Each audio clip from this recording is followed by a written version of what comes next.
अपनी ही मिट्टी पे चलने का सलीका सीखो। जब यूएई ने पाकिस्तान के वीज़े बंद किए तो लोगों ने सल्तनत ऑफ ओमान का रुख कर लिया।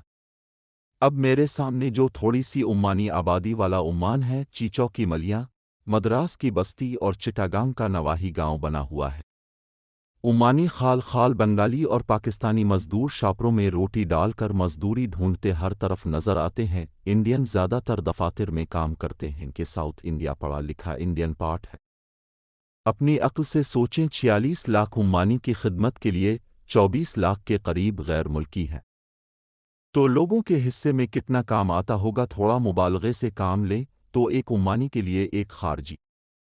यकीन करें, सारे ओमानी शेख नहीं हैं, यहाँ भी बेघर और गरीब ओमानी मौजूद हैं, इसलिए ये तज्जिया भी वैलिड नहीं है।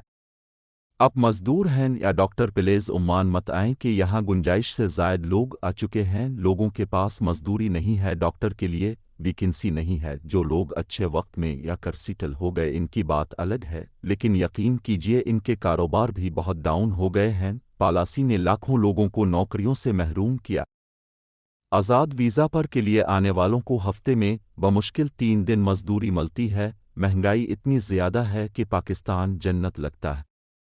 लोगों में खौफ खुदा नहीं है। 7-8 लाख का वीज़ा बीच कर लोगों को यहाँ बुलाया गया। पाकिस्तान में सब सब्ज़ बाग के चक्कर में सब बीच कर आने वाले 2-4 महीनों बाद सब लिटा कर मांग कर वापसी की टिकट लेकर गए। अभी तक जहाज़ भर कर वापस जाते रहे। जिसके पास 40-50 लाख है यानी 4-5 मिलियन है तो वो पाकिस्तान में कारोबार शुरू करे ताकि मज़ीद पाकिस्तानियों को भी रोज़गार मिले। यहाँ 4 मिलियन लगाकर छोटी सी दुकान बनती है जिसका किराया ही 400 ओमानी रियाल होता है। बिजली पानी का बिल और टैक्स अलग 40 लाख लगाकर अगर अब 150 ओमानी रियाल कमा रहे हैं तो ये कमाई नहीं, मजाक है। कंपनी मजदूर को भी 120 से 150 के दरमियान सैलरी देती है। दुख की बात यह है कि आरजी टीचर की सैलरी भी 150-180 रियाल है। 70-80 सिंगल बंदे का lower middle class life style का खर्च है, पीछे 100 बमुश्किल बचता है। आरजी टीचिंग जॉब हासिल करना भी जुए शेर लाने के मुतरादिफ है कि इलस से लेकर अलिफ एक्सप्रेस तक की जांच होती है। यहाँ पहले से ही इतने पाकिस्तानी मौजूद हैं कि हर एम.फुल BSB एड खातून ने पाकिस्तान स्कूल में रिज़्यूमे दे रखा है, लेकिन रूल रेगुलेशन तब्दील हो चुके। अब एम्बेसी के थ्रू लोग अपॉइंट होते हैं। मसला ये है कि कोई रिटायर नहीं हो रहा, इसलिए नए टीचर की भी ज़रूरत नहीं है। अब आते हैं गैर मुल्की स्कूलों की तरफ। तो जनाब, हर मुल्क का स्कूल अपनी कम्युनिटी का स्टाफ रखता है। किसी एवरेज लेवल के प्राइवेट स्कूल में अपना रिज़्यूमे यानी CV लेकर भी जाएंगे तो वहाँ सबसे पहले आपकी इंग्लिश बेहद रवां चाहिए होगी। इलस सर्टिफिकेट के साथ आपसे पूछा जाएगा B.Ed किस में क्या है? जी सर, B.Ed की भी अक़साम है।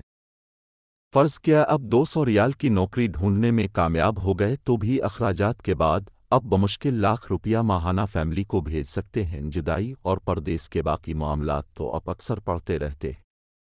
अगर आप फैमिली के साथ आना चाहते हैं तो भी ज़िंदगी मुश्किल है, महंगाई शदीद है। नॉर्मल रेंज का फ्लैट 100 रियाल से ज़ायद रेंट, पानी, बिजली, वाईफाई, ग्रोसरी, बच्चों की तालीम और हस्पताल के अखराजात अलग। अब आते हैं गाड़ियों की तरफ। ओमान में एक बात बड़ी मशहूर है कि खोती रेडी पर चारा लाने वाले सबसे ज़्यादा गाड़ियों के पास खड़े होकर तस्वीरें खिंचवाते हैं। यहाँ गाड़ियों की इतनी ही बहुतात है जितनी पाकिस्तान में चाइना के मोटरसाइकिल की। किस्सा मुख्तसर, अपनी जमा पूंजी को चूना लगवाकर बिल्ड प्रेशर का मरीज बनने से बेहतर है अपने मुल्क में एफर्ट करें। वहाँ आप 8 लाख का वीज़ा खरीदने की बजाय छोटा सा कारोबार कर लें तो अपनी फैमिली के साथ भी रहेंगे और टैक्स भी नहीं देना पड़ेगा। यहाँ 8 लाख लगाकर मजदूरी करने आएंगे तो वीज़ा बेचने वाला पीठ पर लात मार देगा। महीने में 15 दिन मजदूरी मिल भी गई तो पीछे किया सेंड करेंगे और खाएंगे किया। इसलिए किसी के दिखाए संगमरमर पर चलने की तमन्ना मत पालें। अपनी मिट्टी पर सलीके से चलें, आपके मुक़द्दर का लिखा रिस्क आपको ज़रूर मिलेगा। किस्मत से फ़रार हासिल करने की कोशिश करेंगे तो चूना ही लगवाएंगे।